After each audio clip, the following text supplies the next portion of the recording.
ရှင်မင်းကြီးခေါ်ရဆိုလို့ပါ အေးအခန်းထဲကိုဝင်ခဲ့ ရှင်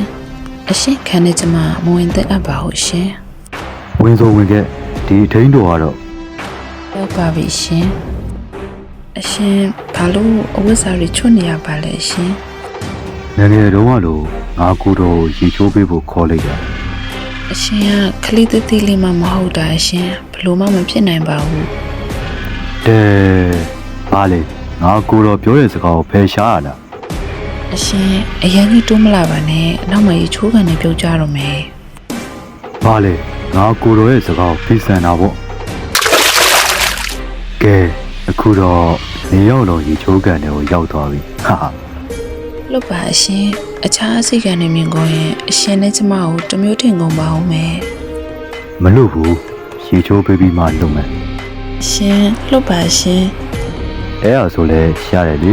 ရေစိုးဝင်းနဲ့သွားပေါ့အဲ့ဒါမှဘိုးပြီးတစ်မျိုးထင်ကြမှာလေအထင်းတော်တော်မင်းနေဝေး အရှင်တော့အနာရန်ကမလာနဲ့ ငါကိုတော့အထင်းတော်ကိုချစ်တာရှားပြီး ရှင်ဘလို့မှမဖြစ်နိုင်ပါဘူးအရှင်ရဲ့ မပြင်းနိုင်ဘူးဆိုတာငါကိုတော့ရဲ့ဘဝမှာမရှိဘူးအေးရှိလာခဲ့ရင်မရရအောင်ယူတတ်တယ်ဟာဟာဟာ အရှင်ထပ်ပြီးအနာကမလာပါနဲ့နော် အိုးမင်းကအနည်းကကြီးမှာပဲဖြူဖြူဝင်းဝင်းဝဝိုင်းလေးပါလားမျက်လုံးလေးကလာလိုက်တာ